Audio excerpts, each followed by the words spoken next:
very much for having me today. Obviously, mainly I'm going to be here to go through three main topics, which is a little bit about my journey and how it all came to be. On top of that, we're just going to be looking at the market and the overview in general. And then also I'm just going to be giving you some top tips really on businesses and what they're kind of looking for. So this starts by saying hello, which I actually have physically got hello written on my cue card. So, but yeah, I just want to say that it's a real honour to be invited here today to be part of the first ever one. I just think what this is all about is such a great cause. You know, we really are in an amazing industry. You know, it's full of strength.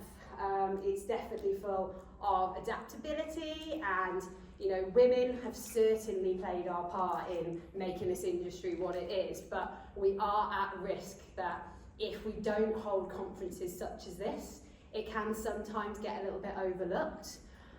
So again, you know, I absolutely, as I say, am a big fan of us all being here today. Very similar actually to what Natalie said earlier, because I've been on the commercial side for 14 years now, and when I used to first come to conferences, it was interesting when you'd literally be one of the only women there. It was a little bit, you know, intimidating, I'll be honest, at times, but it had its advantages because you didn't have to queue to go to the toilet, which was great.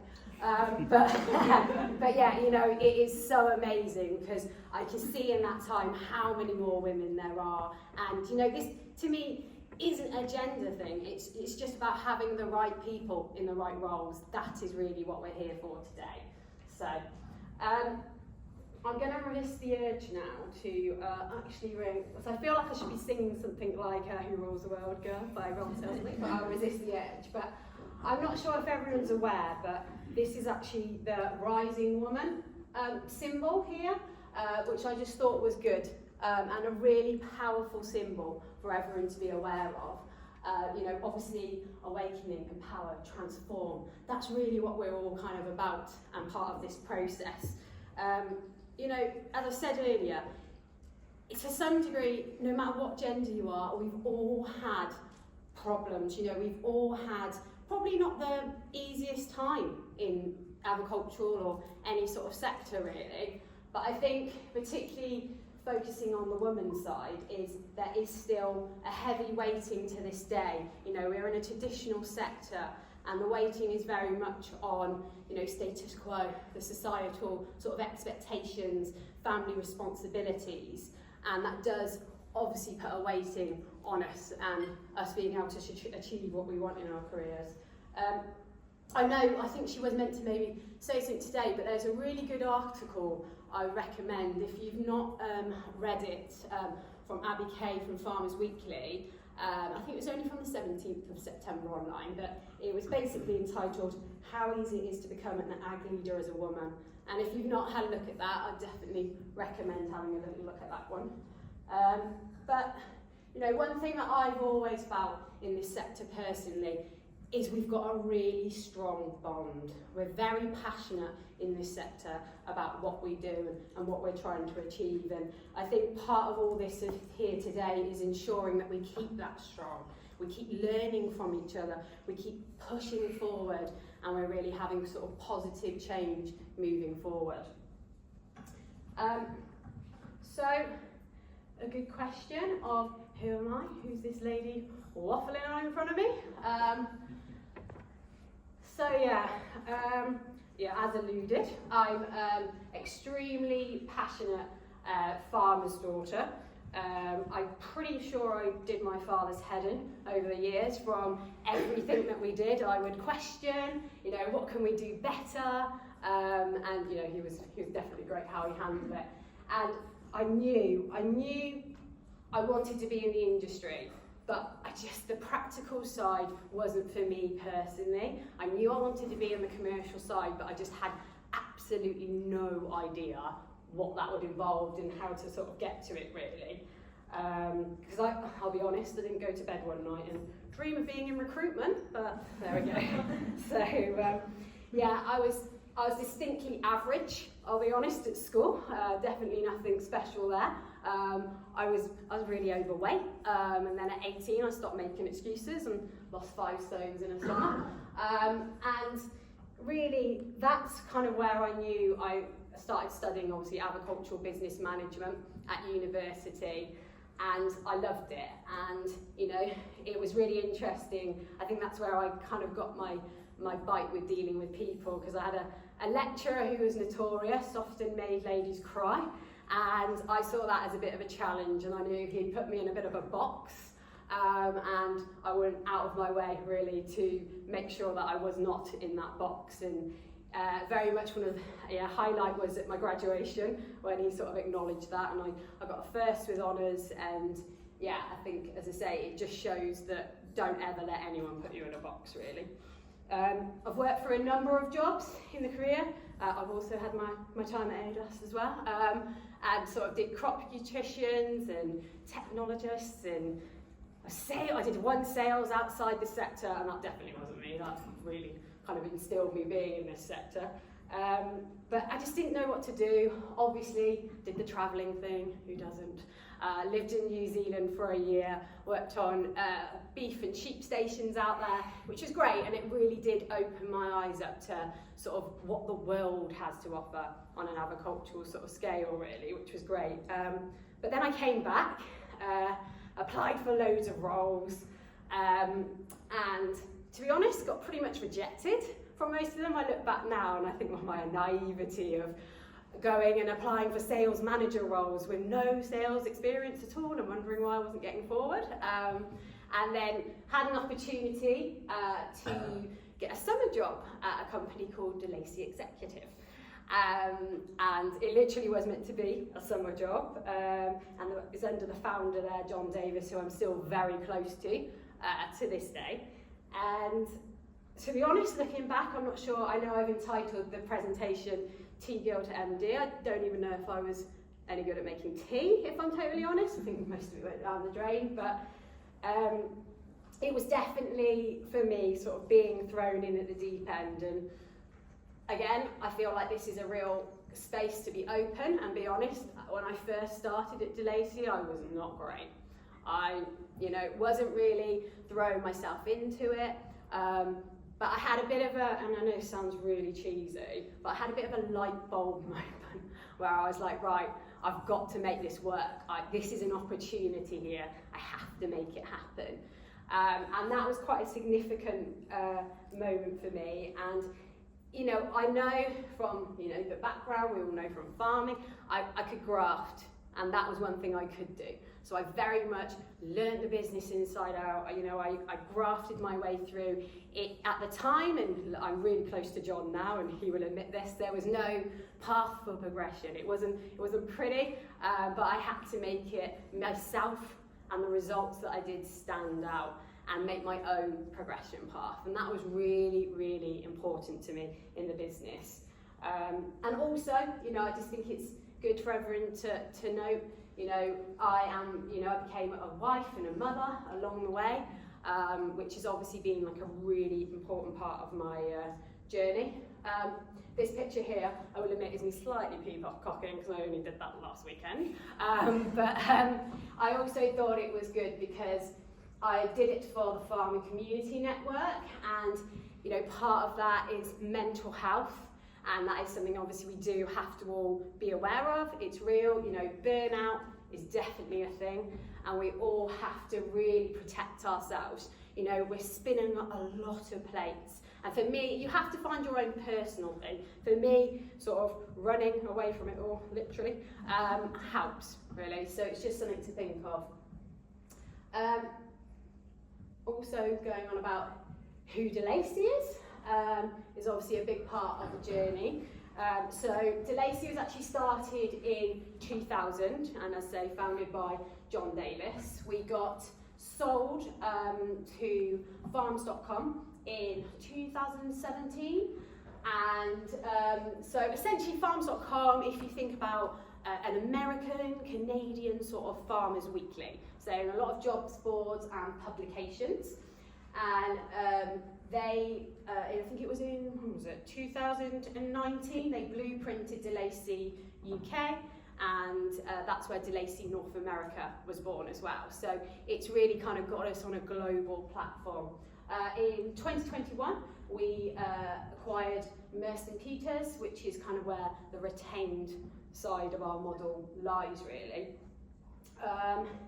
And, you know, I think, as it says, really, here, it says, the advice that is right for you, you know, and we do really mean that. You can see I've got several members of the team here today, and I couldn't run the business without them. You know, we are all so passionate about making sure that we are giving the right advice. And I know that sounds simple, but, you know, obviously, we all know recruitment can have a bit of a perception, and we are going out of our way to sort of change that perception, really. We've had times where we've actually had to say to people, we don't think you should actually take that offer. And the reasons we've done that is because once we've got to know people and we know what they value and the support that they're looking for in a business, it doesn't always match up. And that could do so much harm in the beginning that, you know, then that's where you start losing people out the industry if you're not careful. So yeah, you know, we've learned the 25 years is definitely important because we've learned so much along the way, and you know, that's really us trying to improve too. I'm not going to go through all of this, don't worry, because I think it's just a bit of a visual just to really show the process or what goes into it, really. And the work that we put in, making sure that we are asking the right questions. It was a little bit like Helen was just saying there, actually. We're almost like a bit like a dating service. That, you know, you're so much more than a CV, and it's about matching the right people up with the right companies, and making sure that we are connecting the right people with the right businesses for the industry as well, and making sure that it kind of flourishes and grows. So just going back a little bit to my journey, really. And it might shock you all to know, it's not going to shock the team here, but I am not perfect. And I think that's something that is definitely, you know, we're all human, we've definitely got to acknowledge that. And I totally respect people that are, but also throwing it out there, I'm not personally here to change the world. But I am here to do a bloody good job at what I do, and that is very much part of my drive, really. Mindset is so key to all of this, really, if you want to be successful. If you don't believe in yourself, then how can you ever expect others around you to believe you?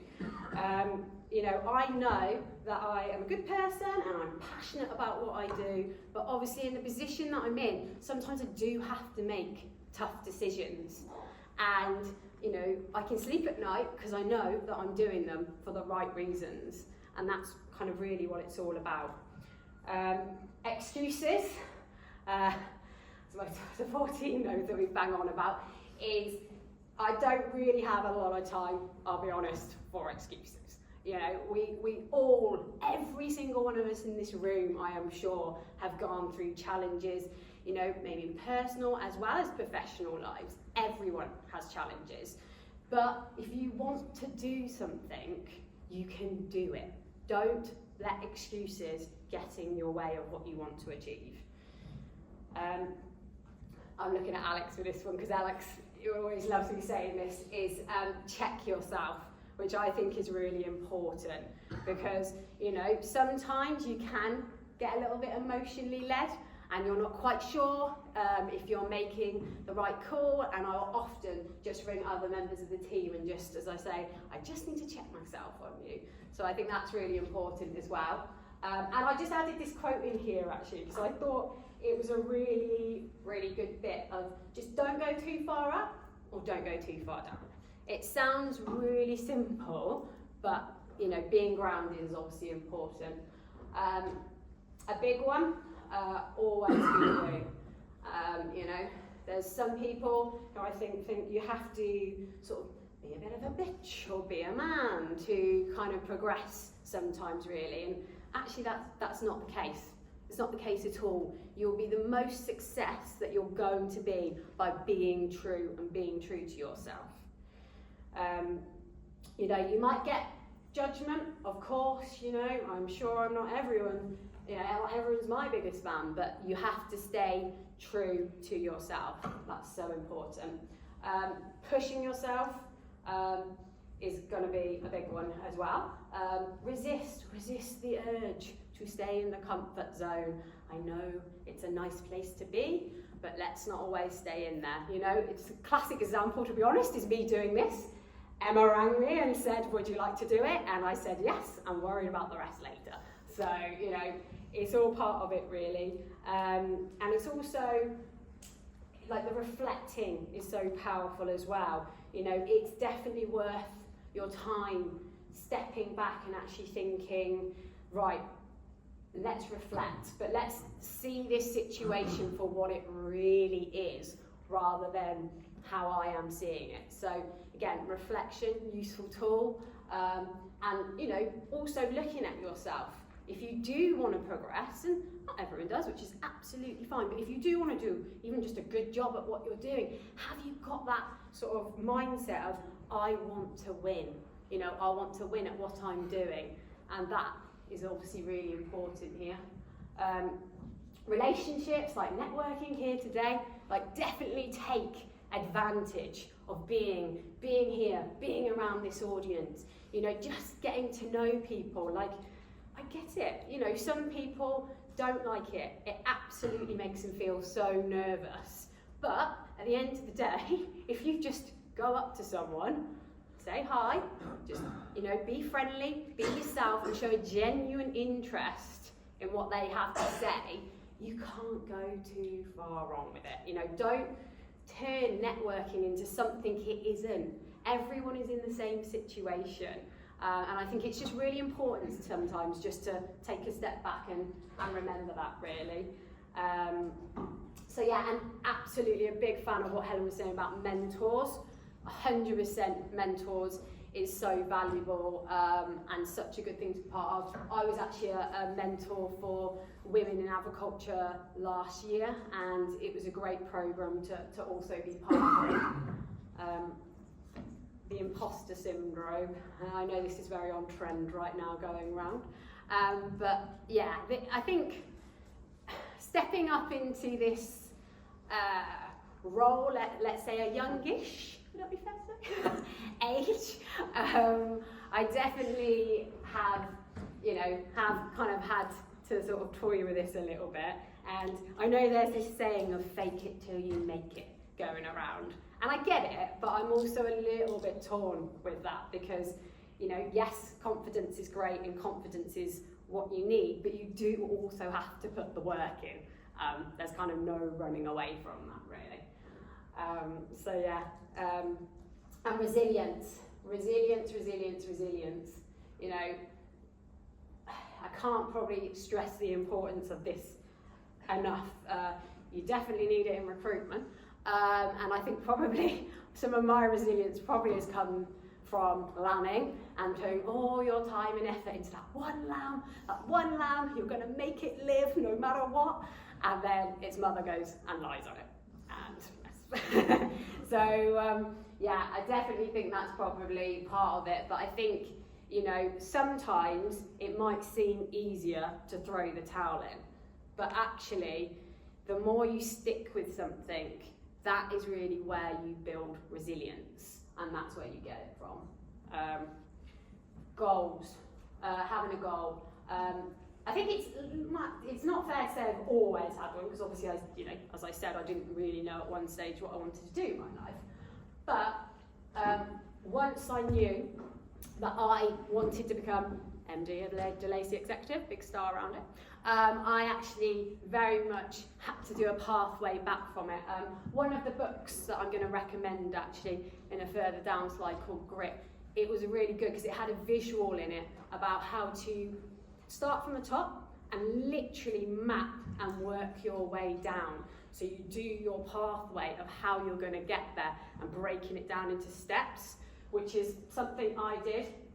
And as I say, I'd highly recommend doing that, you know. But again, you know, it really is a mindset, because once you've got your goal in place, it does shift your mindset.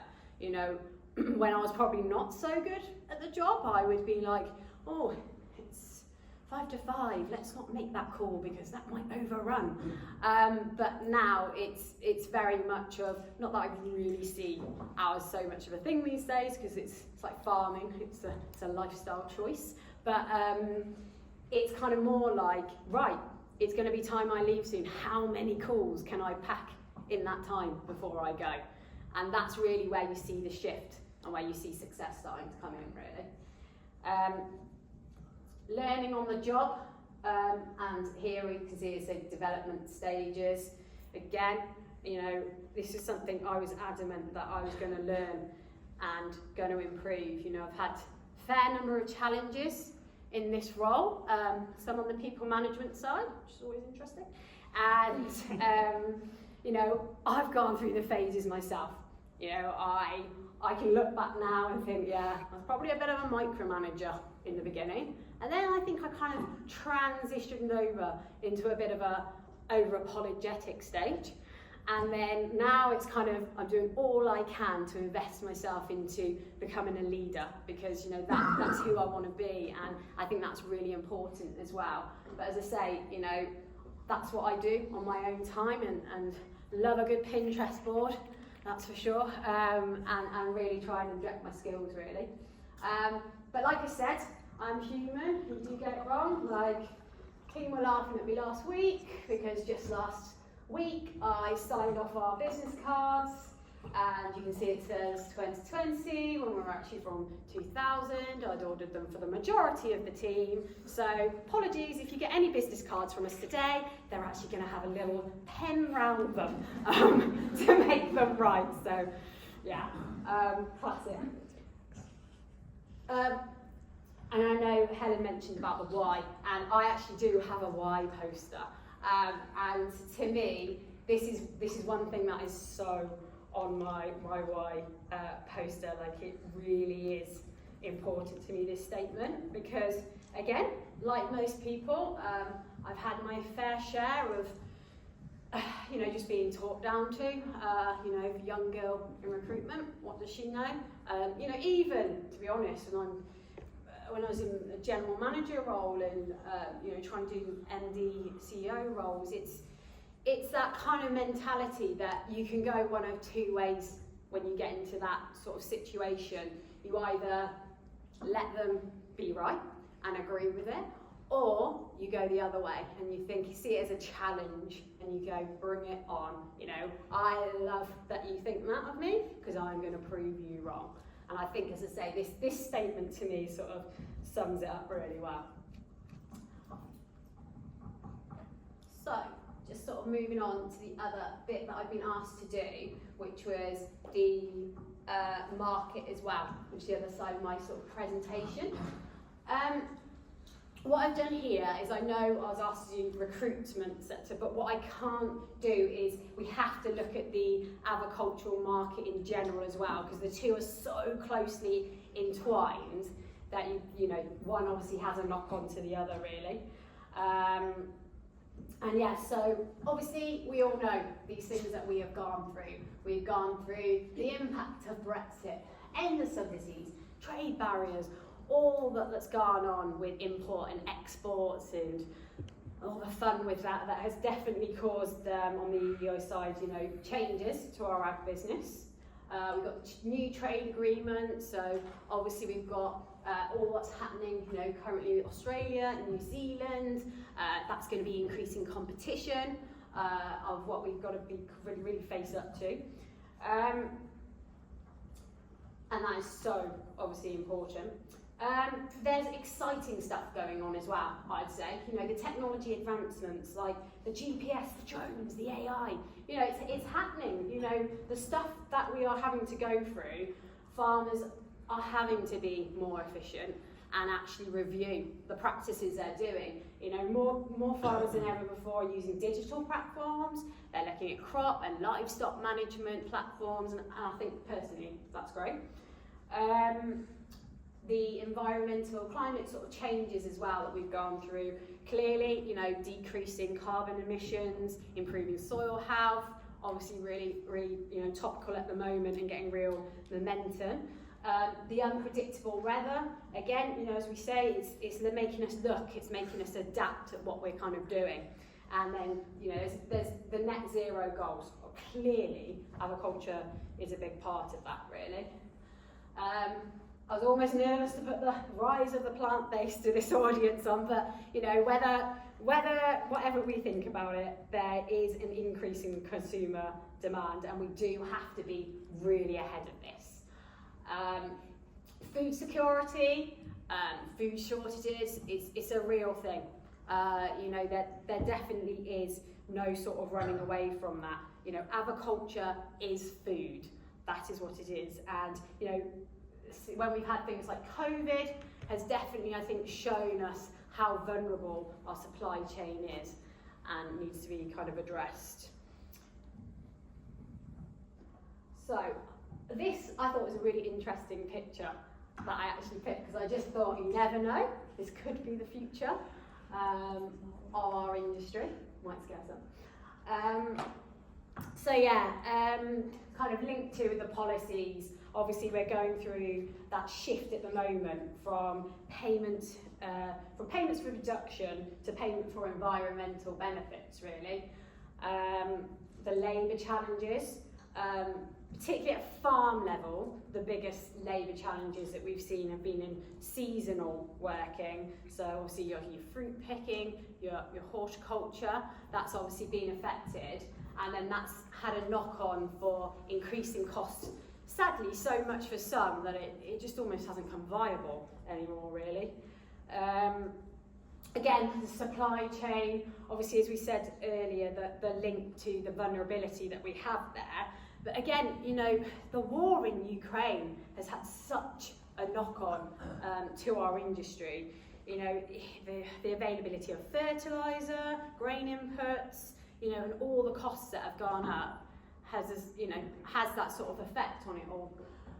And then, yeah, the agricultural technical investments, you know, we are seeing vertical farming and we are seeing crops now that are a little bit more, you know, resilient to climate change. So there has been, fair to say, a fair bit kind of going on, really.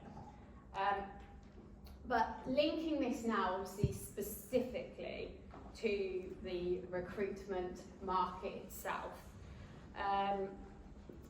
it's definitely fair to say that and it's not going to come as a surprise from obviously what we've just said earlier, and I'm showing you the knock-on here, that agriculture is buoyant and not booming.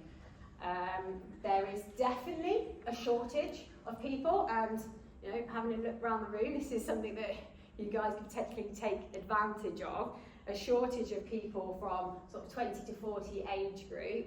I think particularly this has come from, if you think of what we've gone through, events like Foot and Mouth, for example, where times certain age groups should have been, you know, coming into and studying at university, maybe thought actually are going to other sectors. You know, there's been a lot of things that have had kind of a bit of a knock-on here, really, that has definitely affected things. So yeah, but mass retirements is an interesting one. You know, obviously, as in my intro that Natalie said that, you know, I'm working a lot with companies at the moment with succession planning, which is, you know, really interesting. And with retirements comes change, and with change comes opportunity.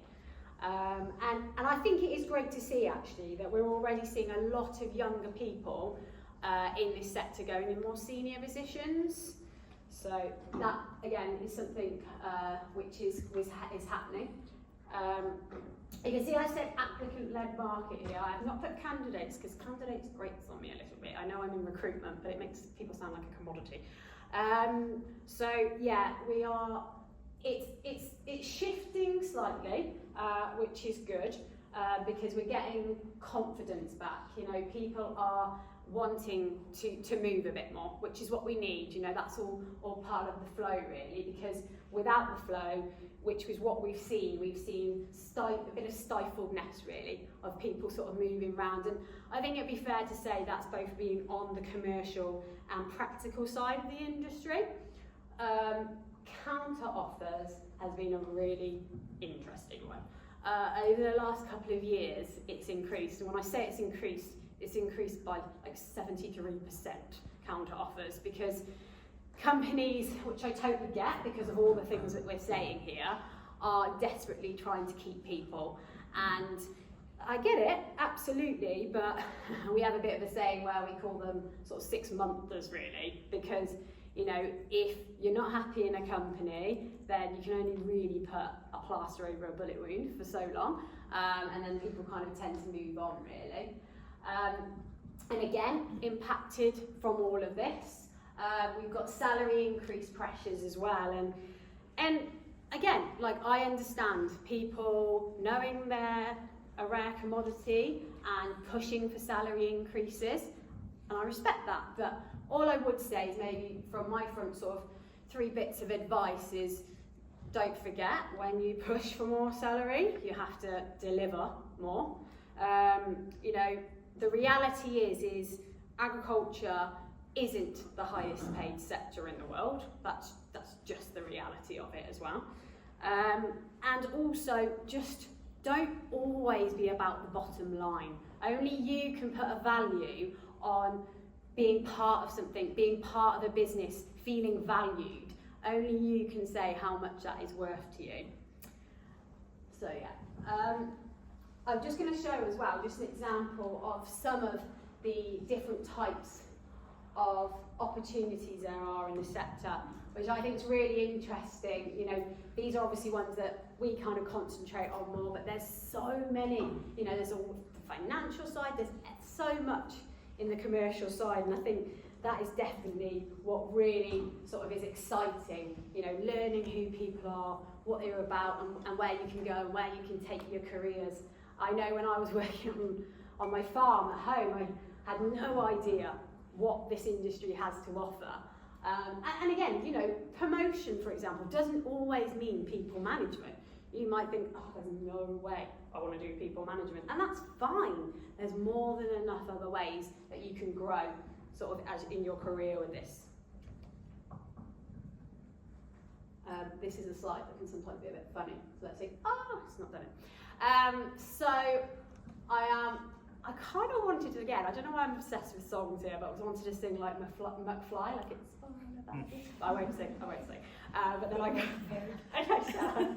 but then I kind of realised people might know what that is. But I mean it when I put this. It really is about you. And you know, the top tips that obviously I can give you that business are looking for at the moment, which is obviously part of what I've been asked to sort of give my advice on today, is definitely, you know, qualifications are great, and they are, and they might, you know, get you in a door, brilliant. But it's kind of really only who you are as a person decides your career and how far you go with this. You know, there's so many extra qualities that you can give that, you know, is beyond that. You know, that just having a bit of enthusiasm, a bit of love for what you do, a bit of spark, it goes so far, really. You know, looking at your willingness of what you're going to do, go above and beyond, team skills, you know, are you that person in the team that people want to work with? You know, looking, are you getting the experience? Are you going out of your way? You know, are you just thinking, are you know, just coming in, keeping on time, being professional? It's all those small things that can really, really make a difference to where you kind of go, really. And you know, if you're not happy where you are, go and have the conversations, you know, but it is all about delivering. And you know, you can get your message across without being rude, but you can also set your expectations very clear of what you want. And I just thought it was just sort of a nice sort of pathway, really, just to make sure if this is, as I say, this isn't all about promotions and running for that. This is just, for people who, again, want to just do a good job, really, is definitely, because these are some questions I thought just might be good for you to all kind of be asking yourself in this situation. Because a lot of people, I know, I watched, I think it was a TED Talk once, where they were like, everyone thinks they have self-awareness. Like, if you asked a room, everyone would probably put their hand up here. And I get that, but you have to really be brutal with yourself. Do you really know who you are? Do you really know how you come across to others? Because that is so important. Brutal feedback. It's not just waiting to be told. Are you actually seeking it out?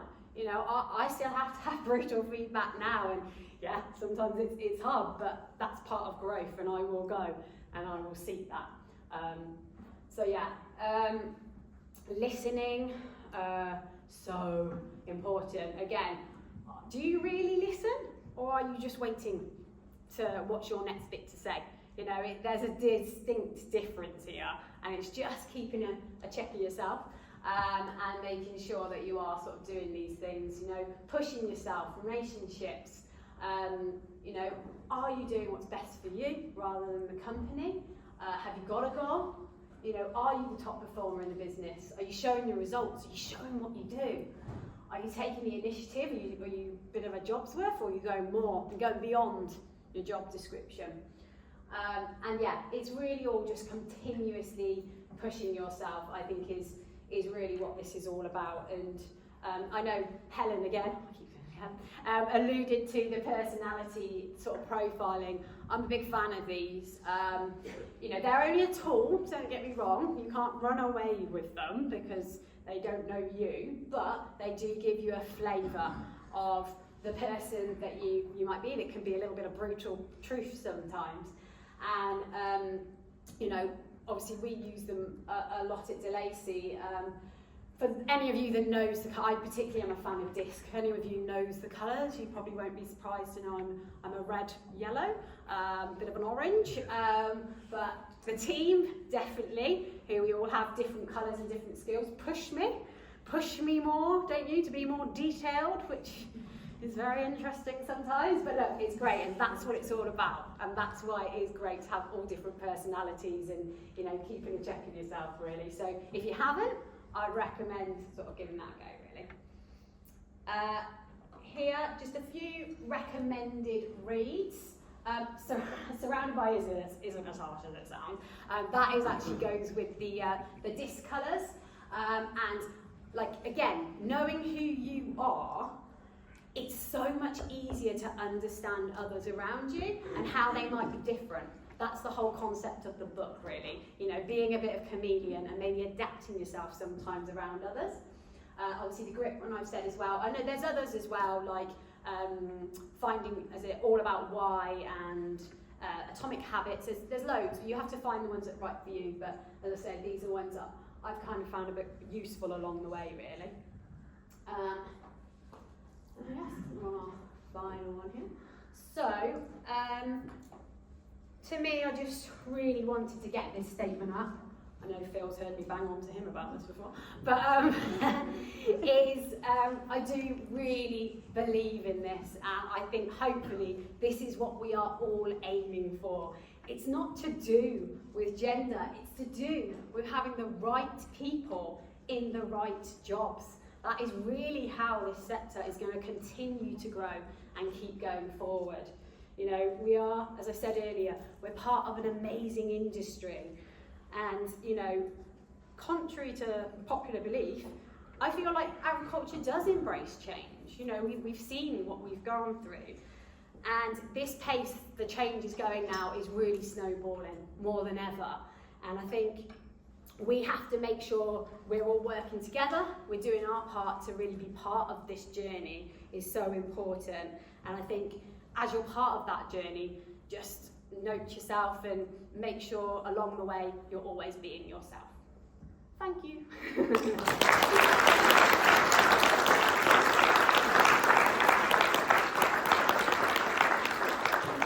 Very much, Grace.